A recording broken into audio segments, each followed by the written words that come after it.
एक बार बता देंगे जो आप लोग को स्पष्ट आवाज आ रही है ना।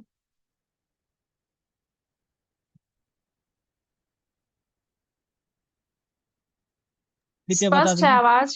ठीक ठीक। फर्स्ट आ रही है आवाज। हाँ तो आज रविवार है ना। तो रविवार को हम लोग जो परम पूज्य गुरुदेव का जो पुस्तक का अध्ययन करते हैं, उस पुस्तक का नाम है आ, अमृत वचन जीवन का सिद्ध सूत्र। कल यानी शनिवार को हम लोग जो पुस्तक चल रही थी मैं क्या हूँ, वो किताब खत्म हो गया है। सोमवार को फिर नेक्स्ट किताब देखेंगे, कुछ परम पूज्य गुरुदेव का वह पुस्तक प्रारंभ करेंगे। तो सबसे पहले हम लोग गायत्री महामंत्र का उच्चारण करेंगे। सभी परिजनों से निवेदन है कि आप लोग इसको शेयर कर देंगे अन्य ग्रुप में, ताकि इस स्वाध्याय में शीघ्रता से जुड़ पाए। मन में ऐसा भाव करेंगे हम लोग, परम पूज्य गुरुदेव परम वंदनीय माता जी के सूक्ष्म उपस्थिति में हम लोग गायत्री महामंत्र का उच्चारण करेंगे। हम लोग अंदर से ओजस तेजस हो रहे हैं, हमारी अंतःकरण की सारी बुराइयां धुल रही हैं। इसी भाव के साथ हम लोग गायत्री महामंत्र का उच्चारण करेंगे।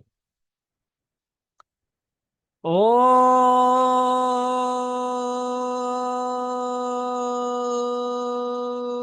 भूर्भुवः स्वः तत्सवितुर्वरेण्यं भर्गो देवस्य धीमहि धियो यो नः प्रचोदयात्। सभी देवतुलाते बंधु जो बेनीपट्टी ऑनलाइन दैनिक स्वाध्याय में जुड़े हैं, उनको हृदय से बहुत बहुत स्वागत है, बहुत बहुत प्रणाम है। सभी से विनम्र निवेदन है जो आप लोग ज्यादा से ज्यादा शेयर कर देंगे। मेरे प्यारे मित्रों, आज का जो अध्याय होगा, अमृत वचन जीवन के सिद्ध सूत्र का जो अध्याय होगा, उस अध्याय का नाम है विद्यात्मक चिंतन, प्रगति का द्वार। बड़ी ही महत्वपूर्ण है, इस अध्याय का नाम ही महत्वपूर्ण है, विद्यात्मक चिंतन। तो चिंतन कैसा होना चाहिए? विद्यात्मक। तो वह हमारे प्रगति का द्वार हुए हैं। इस पुस्तक का हम लोग जो है सो आज अध्ययन करेंगे। तो सभी से विनम्र निवेदन है, फिर से अनुरोध करेंगे, आप लोगों से विनती करेंगे जिसको आप ज्यादा से ज्यादा शेयर कर देंगे।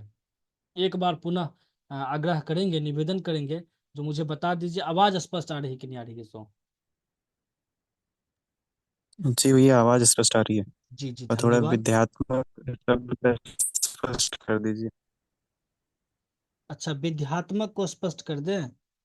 अच्छा, चिंतन आ, प्रस्कृत चिंतन समझिए जी। ना। चिंतन तो बहुत होता है, लेकिन प्रस्कृत चिंतन को विद्यात्मक चिंतन कह सकते हैं।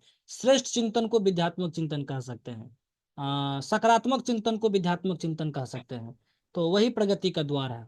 चिंतन तो एक होता है जो एक निम्नगामी ले जाता है और नीचे की तरफ ले जाता है, और कह सकते हैं उसको नर पामर, नर कीटक, नर पिशाच क्यों ले जाता है। उसको हम लोग विद्यात्मक चिंतन नहीं कहेंगे, है ना। विद्यात्मक चिंतन का मतलब श्रेष्ठ चिंतन और सकारात्मक चिंतन, है ना, श्रेष्ठ विचार, उनको विद्यात्मक चिंतन कहा गया। यानी हमारे चिंतन में जी परिष्कृत भैया। कर दीजिए, उसी को विद्यात्मक चिंतन कहेंगे। और यहाँ पर तो और स्पष्ट हो जाएगा जब अध्ययन करेंगे। तो स्पष्ट है भाई साहब, बताएंगे। जी भैया। धन्यवाद। कहाँ से जुड़ते हैं आप? हैं जी भैया हम बिहार से ही जुड़ते हैं। बिहार से। घर? बिहार के गोपालगंज जिले से। जी जी धन्यवाद भाई साहब। चलिए आ शुरू करते हैं आज की स्वाध्याय। यह दुनिया बड़ी खराब है, बहुत बड़ी जलील है, अच्छाई भी है, भगवान का रूप भी है। ये तो मैं नहीं कहता कि भगवान का रूप नहीं है, उसमें कमियां कम है क्या, बुराइयां कम है क्या। एक से एक दुष्ट, एक से एक बेईमान दुनिया में भरे पड़े हैं। तो क्या करें फिर? दूसरों के प्रति द्वेष, द्वेष करेंगे तो भी आप ही जल जाएंगे। ईर्ष्या, ईर्ष्या से भी आप जल जाएंगे। प्रतिशोध, प्रतिरोध से भी आप जल जाएंगे। इससे आप सामने वालों का जितना नुकसान करेंगे, उससे ज्यादा आप नुकसान कर लेंगे। मेरे प्यारे मित्रों, एक तो दूसरे आदमी ने आपको नुकसान पहुंचाया, नुकसान नंबर एक। और एक आपने फिर नई बीमारियां और शुरू कर दी। क्या चीज की शुरू कर दी है? डाह की, ईर्ष्या की, प्रतिशोध की, घृणा की, ये सारी की सारी चीजों को आप बनाए रखेंगे, फिर आप कैसे जिएंगे बताइए ना। बाहर से भी पीसेंगे और भीतर से भी पीसेंगे, तो आप मरेंगे नहीं। आप ऐसा मत सोचिए। मेरे प्यारे मित्रों, यहाँ पर स्पष्ट हो जाना चाहिए, अभी थोड़ी देर पहले जिक्र चर्चा हो गई थी। तो ये सब जो चिंतन है ना, जो ईर्ष्या वाले, द्वेष वाले, डाह वाले, प्रतिशोध वाले, घृणा वाले, ये सब विद्यात्मक चिंतन के अंतर्गत नहीं आते हैं, है ना। मतलब इन चीजों को हटा देना, और जो श्रेष्ठ चीज आ जाएंगे उनको विद्यात्मक चिंतन कहा जाएगा। तो फिर परम पूज्य गुरुदेव क्या कहते हैं, आप क्या करें, आप बुराइयों को बर्दाश्त करें नहीं। यह तो मैं नहीं कहता कि बुराइयों को बर्दाश्त करें, आप बुराइयों से संघर्ष जरूर कीजिए। फिर संघर्ष करने का दूसरा तरीका है, कौन सा? वो तरीका है जो डॉक्टर अख्तियार करता है। किसके लिए? मरीज के लिए। मरीजों के रोगों को मार डालने के लिए हर क्षण कोशिश करता है। रोग बचने न पाए, विषाणु बचने न पाए, रक्त का प्रदूषण बचने न पाए, लेकिन रोगी को नुकसान होने न पाए। आप रोगी को नुकसान पहुंचाए बिना उसकी बुराइयों को दूर करने के लिए बराबर जद्दोजहद करते हैं। जब आप किसी व्यक्ति विशेष को हानि पहुंचाने की बात सोचते हैं तो वो द्वेष हो जाता है, और आप उसके दोषों को दुर्गुण दोषों को दुर्गुणों को, कमियों को हटाने की बात सोचते हैं, तब तब कोई दिक्कत नहीं पड़ती। तो आप ऐसे कीजिए ना, अच्छा ऐसे सोच कीजिए ना। फिर आगे क्या करें परम पूज्य गुरुदेव, यही विद्यात्मक चिंतन है। फिर परम पूज्य गुरुदेव आगे क्या करें, आपको एक और काम करना चाहिए, आपको आत्मनिर्भर होना चाहिए, अपने ऊपर डिपेंड कीजिए। क्या करें? बाहर के आदमियों से मत उम्मीद कीजिए, मत विश्वास कीजिए, मत अविश्वास कीजिए। यह आप यह मानकर चलिए कि उन्नति करेंगे तो हम ही करेंगे। किसी आदमी से आप यह आशा लगाए बैठे हैं कि वो आदमी आपकी सहायता करेगा। क्यों आपकी सहायता करेगा? आस बिरानी जो करे जियत ही मर जाए, आस बिरानी जो करे जियत ही मर जाए। क्या क्या कहे परम पूज्य गुरुदेव, यह इतिहास की कहावत है।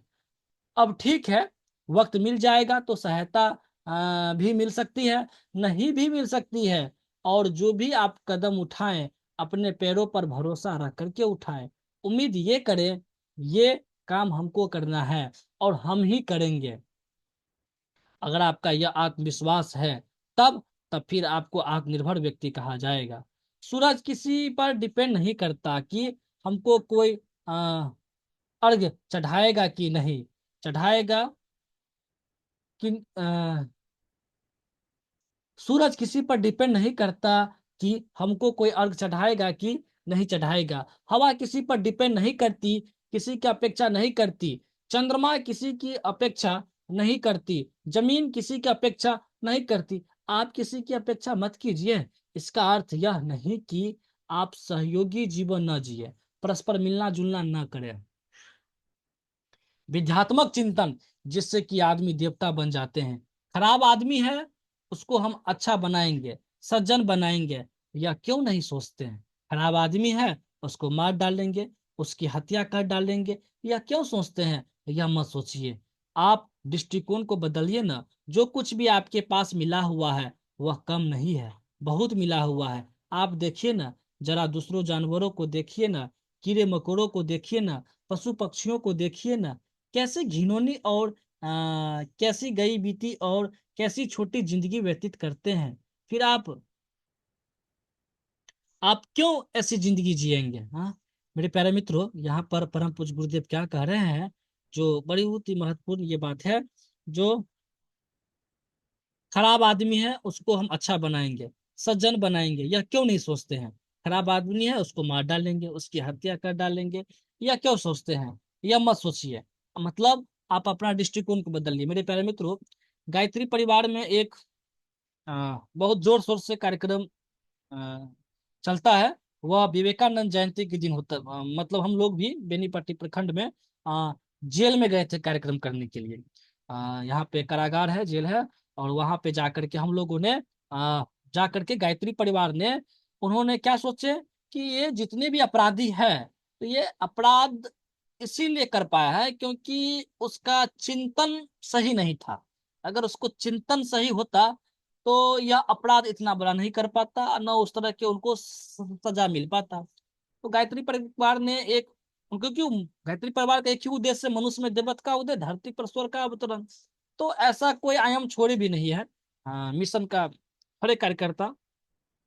तो हम लोग जब वहां पे गए तो परम पूज्य गुरुदेव का यही उद्देश्य था और गायत्री परिवार का भी यही उद्देश्य था। क्या उद्देश्य था? जो जब वह कारागार में जो व्यक्ति कैद है, तो उसको इस तरह से कार्यक्रम के माध्यम से उनके विचार में परिवर्तन लाया जाए, ताकि वह उस कारागार से और उस जेल से बाहर आएंगे ना, तो ताकि उनका विचार बदला बदला सा लगे और वे भी कुछ समाज के लिए, परिवार के लिए और अपने लिए कुछ कर पाए। मतलब ये इसीलिए ऐसा अपराध कर पाया है क्योंकि उसका चिंतन विद्यात्मक नहीं था। जिस दिन उसका चिंतन विद्यात्मक हो जाता तो निश्चित रूप से वह देवता बनता। यहाँ पर परम पूज्य जी लिखे भी है, विद्यात्मक चिंतन जिससे कि आदमी देवता बन जाते हैं। तो देवता बनने का कोई ऐसा क्या कहेंगे उसको, नहीं है जो हम लोग भगवान को पुष्प अक्षत नैवेद्य चढ़ा देंगे तो हम देवता बन जाएंगे। देवता बनने का मतलब ये होता है जो हम अपना दृष्टिकोण को बदल लें। दृष्टिकोण का बदलने का मतलब ये होता है जो हम लोग उत्कृष्ट सोचे, हमारा चिंतन उत्कृष्ट हो, हमारा स्वभाव उत्कृष्ट हो, हमारा व्यवहार उत्कृष्ट हो। अगर हम लोग ऐसा कर पाते हैं तो निश्चित रूप से ये देवता जैसा दिखेंगे और देवता जैसा हमारा कार्य रहेगा। देवता किनको कहते हैं? परम पूज्य गुरुदेव यहाँ पर डॉक्टर का एग्जाम्पल दिए थे।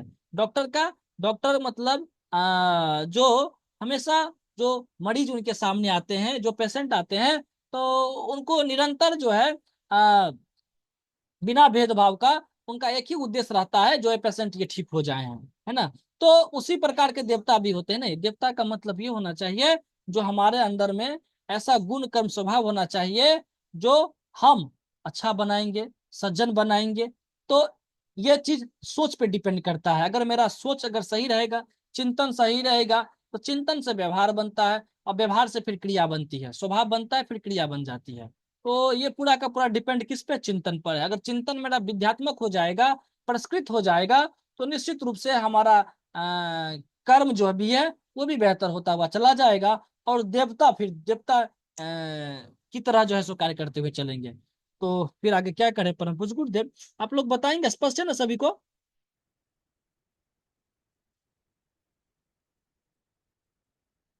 बता देंगे कोई परिजन?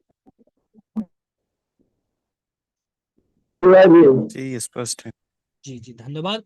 फिर आगे बीच बीच में इसलिए पूछ लेते हैं क्योंकि नेटवर्क का भी कभी इशू हो सकता है, तो हो सके तो आवाज न आती हो, इसीलिए पूछ लेते रहते हैं। फिर मेरे प्यारे मित्रों, यहाँ पर क्या करें परम पूज्य गुरुदेव, भगवान ने तो आपको राजकुमार बनाया है ना, आपको बुद्धि दी है ना, आपको बुद्धि दी है ना, आपको वाणी दी है ना, आपको हाथ पांव दिए हैं ना, आप तो घर में रहते हैं ना, आपके पास जीविका है, पहली तारीख को तनख्वाह मिल जाती है, रोटी खा लेते हैं ना। दूसरे जानवरों को देखिए, उन बेचारों को न कोई तनख्वाह है, न कोई नौकरी है, न कोई कपड़ा है, न कोई बोलने का ढंग है।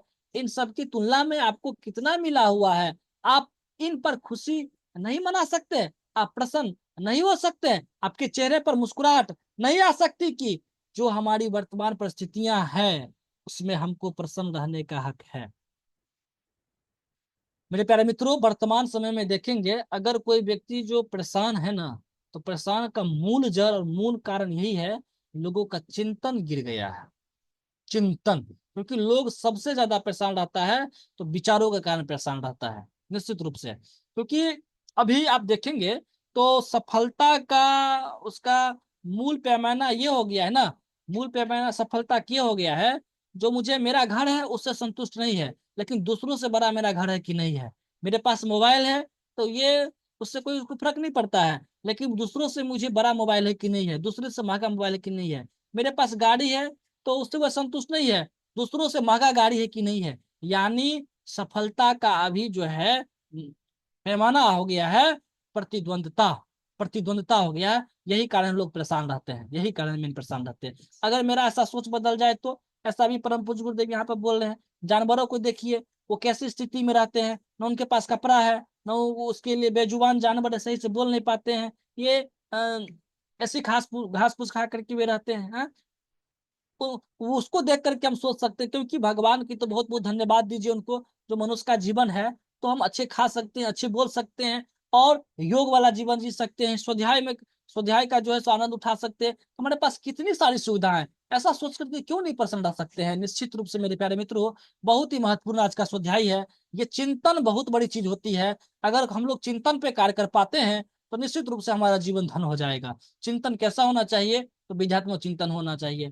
तो अभी सफलता का जो ये हो चुका है मूल पैमाना, जो प्रतिद्वंदता हो गया। ऐसा भी तो सोच सकते हैं ना, अगर मनुष्य जीवन में देखेंगे बहुत सारे ऐसे व्यक्ति है, उसको दो वक्त का रोटी भी नहीं मिल पाता है, किसी को रहने के लिए छत नहीं है, किसी को रहने के लिए घर नहीं है, किसी को शिक्षा के लिए कोई साधन नहीं है, कोई सुविधा नहीं है। तो ऐसा भी तो देख करके हम लोग प्रसन्न रह सकते हैं। भाई दुनिया में बहुत सारे गरीब लोग भी है, कोई लोग कैसे जीवन यापन करते हैं, कोई झुग्गी पट्टी में रहते हैं, कोई प्लेटफॉर्म पर सोते रहते हैं, है ना, किसी को, अरे उसके वो भी सोच करके हम लोग प्रसन्न रह सकते हैं। भाई भगवान ने हमको जो दिया अच्छा दिया है, अगर हम लोग सोच को बदल देंगे ना तो खुश रह सकते हैं, प्रसन्न रह सकते हैं। लेकिन मेरे प्यारे मित्रों, अभी लोग जो परेशान होता है, और उस परेशानी का मूल कारण है, एक ही कारण है उसका, क्योंकि जो हम लोग प्रतिद्वंदता को ही अब जो है सो उसको सफलता मानते हैं, प्रतिद्वंदता को ही सफलता मानते हैं। यही कारण है परेशानी का मेन जड़।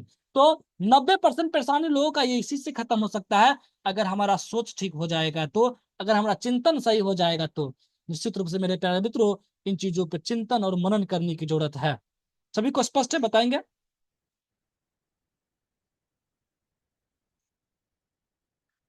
बोलने में लेट नहीं कीजिएगा, थे ना, तुरंत बोल दीजिए, इतना थोड़ा कृपया कीजिए आप लोग। स्पष्ट है।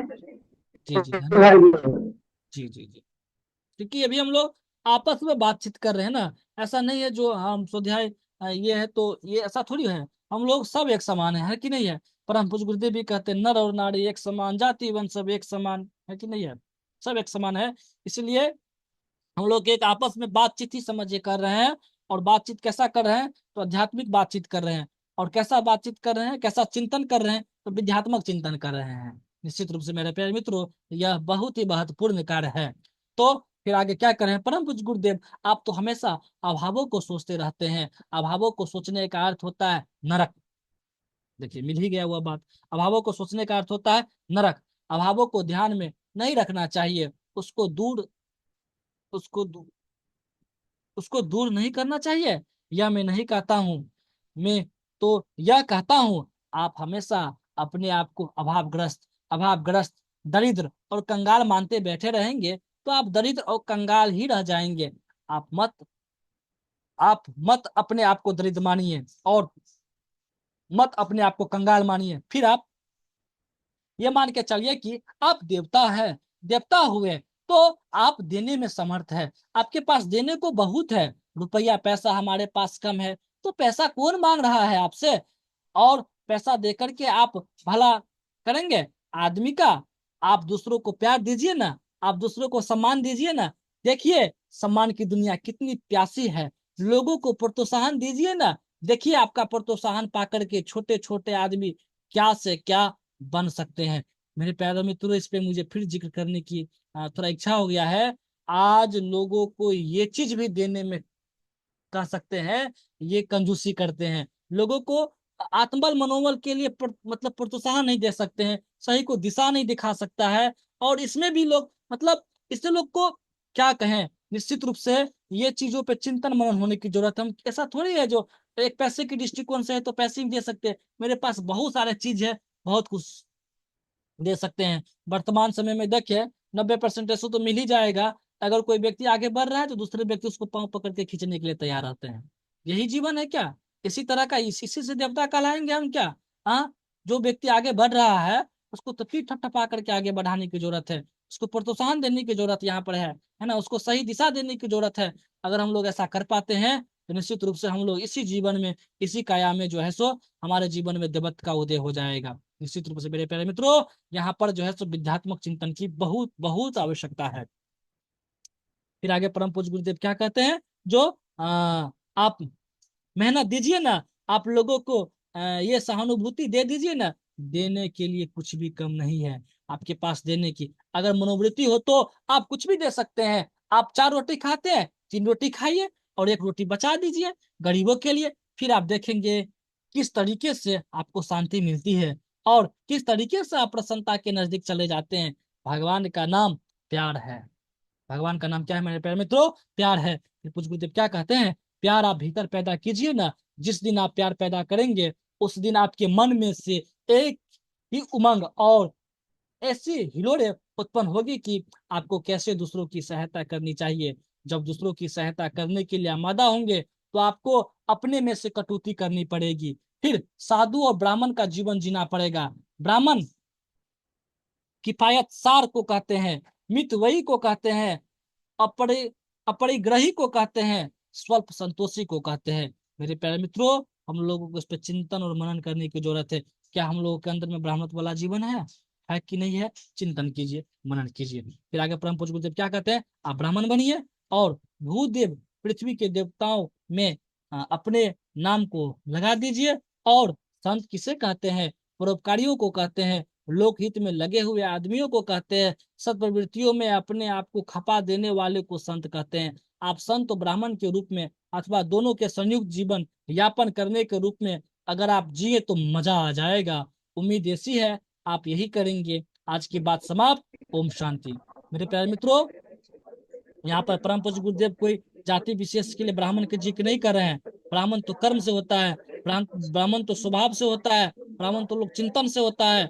यानी कि जन्म से कोई ब्राह्मण नहीं होता है। इसीलिए मेरे प्यारे मित्रों, ब्राह्मण का मतलब होता है जो किफायतसार हो, मितव्ययी हो, अपरिग्रही हो और स्वल्प संतोषी हो। अगर हम लोग ऐसा कर पाते हैं तो हमारा जीवन धन हो जाएगा। सभी को स्पष्ट है? सभी को समझ में आया? बताएंगे?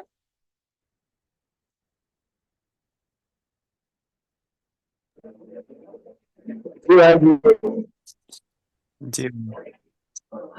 चलिए तो हम लोग प्रत्येक रविवार को उसके बाद में क्या होता है, जो संगीत संगीत का कार्यक्रम के लिए हम आगे बढ़ेंगे। तो मैम से निवेदन है, संगीता मैम से, जो प्रज्ञा संगीत एक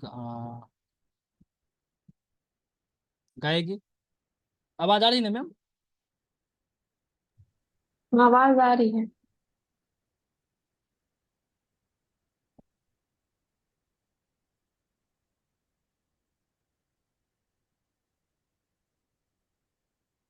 जितने भी दैनिक ऑनलाइन स्वाध्याय में जुड़े हुए उन सभी को मेरा प्रणाम।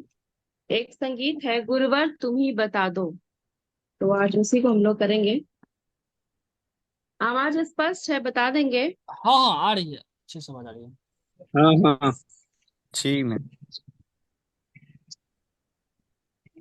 आ रही है। गुरुवर तुम ही बता दो, किसी की सपने में जाए, किसके चरण में गिर कर मन की व्यथा सुनाए। गुरुवर तुम ही बता दो, अज्ञान के तिमिर ने चारों तरफ से घेरा, क्या रात है प्रलय की, होगा नहीं सवेरा, पथ और प्रकाश दे दो, पथ और प्रकाश दे दो, चलने की शक्ति पाए। गुरुवर तुम्ही बता दो, किसकी शरण में जाए, जीवन के देवता का करते रहे निरादर, कैसे करे समर्पित जीवन की जीर्ण चादर, यह पाप की गठरिया, यह पाप की गठरिया, क्या खोल कर दिखाए। गुरुवर तुम्ही बता दो, किसकी शरण में जाए। दुष्वृत्तियों ने हमको घेरा कदम कदम पर, कभी काम क्रोध बनकर, कभी मारा लोभ बनकर। इन दानवों से कैसे, इन दानवों से कैसे अपना गला छुराए। गुरुवर तुम्ही बता दो, किसकी शरण में जाए। माना कपूत हैं हम, क्या रोज से रह सकोगे। मुस्कान प्यार अमृत, क्या दे नहीं सकोगे। दाता तुम्हारे दर पे, दाता तुम्हारे दर पे, जाए तो किधर जाए। गुरुवर तुम्ही बता दो, किसकी शरण में जाए। गुरुवर तुम्ही बता दो, किसकी शरण में जाए। गुरुवर तुम्ही बता दो। बहुत बहुत धन्यवाद मैम। बहुत ही सुरीली आवाज भी है आपको है, और भाव भी उसी तरह से है। गुरुवर तुम ही बता दो किसकी शरण में जाए। निश्चित रूप से हमारे जो गुरु है उन्हीं से पूछेंगे, उन्हीं से गुहार लगाएंगे और उन्हीं से निवेदन करेंगे। क्योंकि हमारे जीवन में अगर गुरु आ जाएं तो फिर क्या चीज की अभाव रह पा सकता है। क्योंकि गु का मतलब अंधकार, रु का मतलब प्रकाश। जो अंधकारों से प्रकाश की ओर ले जाए उनको तो हम गुरु कहते हैं। गुरु बहुत बड़ी चीज होती है, और हम लोग बहुत ही धन है और बहुत ही सौभाग्यशाली है क्योंकि हम लोगों के जीवन में इस तरह से गुरु मिले हुए हैं।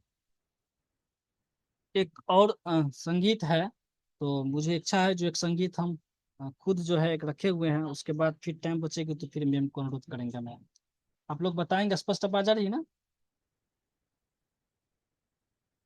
आ रही है स्पष्ट आवाज। चलिए।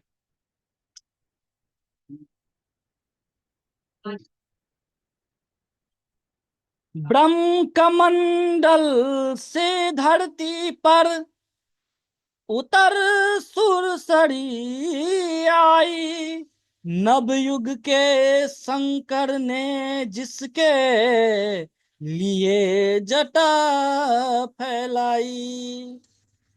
हम उसका अमृत जल लेकर जन जन तक जाएंगे। साप मुक्त करने की अब तो हमने शपथ उठाई है। अब नवयुग की गंगोत्री से वही ज्ञान की धारा है। हम युग का निर्माण करेंगे, यह संकल्प हमारा है। हम युग का निर्माण करेंगे, यह संकल्प हमारा है। अब नवयुग की गंगोत्री से वही ज्ञान की धारा है।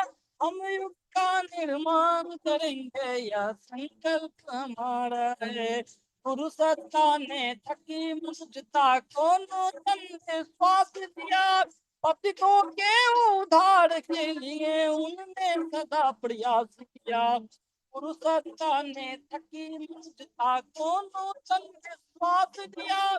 पतितों के उद्धार के लिए उनने सदा प्रयास किया।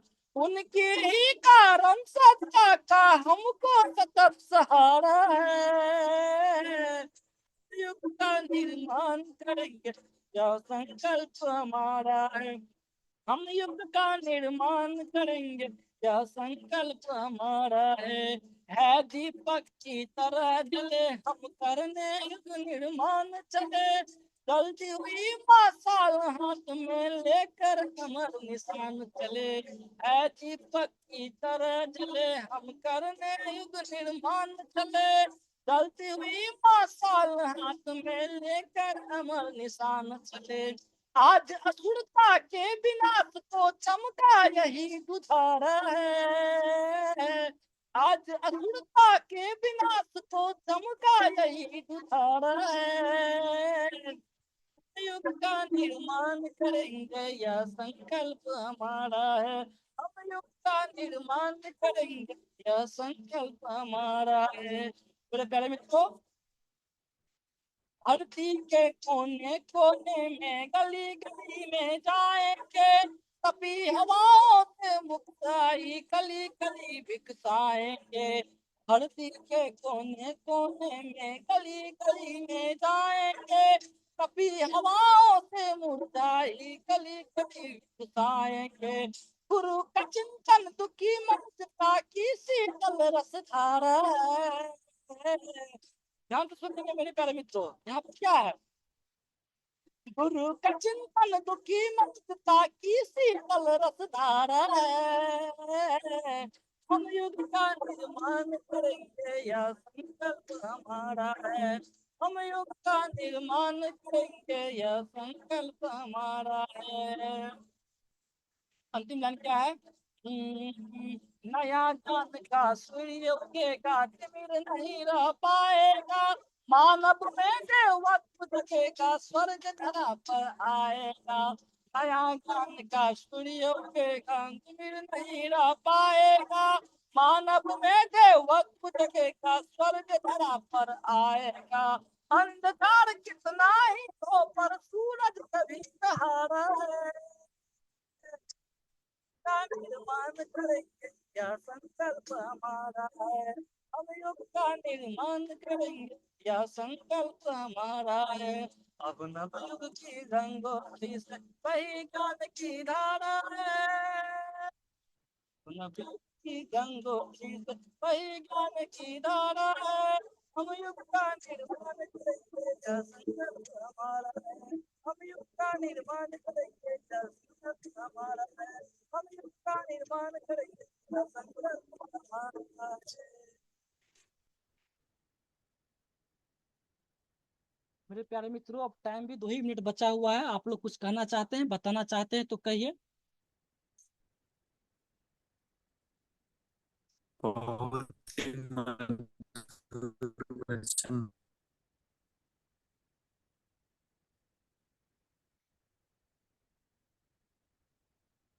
हाँ, सुबोध भैया, आदरणीय सुबोध भैया जुड़े हैं, उनसे निवेदन करेंगे जो आप शांति पाठ करा दीजिए, आवाज स्पष्ट आ रही है तो,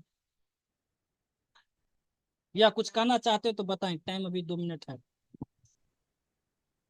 जी बहुत बहुत साधुवाद, बहुत बहुत धन्यवाद।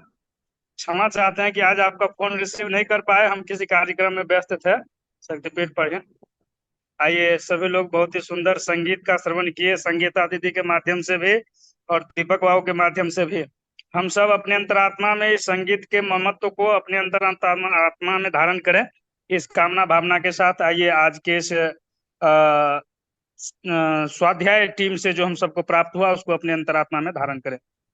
ओम द्योः शान्तिरन्तरिक्षगुं शान्तिः पृथ्वी शान्तिराप शान्तिरोषधयः शान्तिः वनस्पतयः शान्तिर्विश्वे देवाः शान्ति ब्रह्म शान्ति सर्वगुं शान्ति शान्तिरेव शान्ति सामा शान्तिरेधे।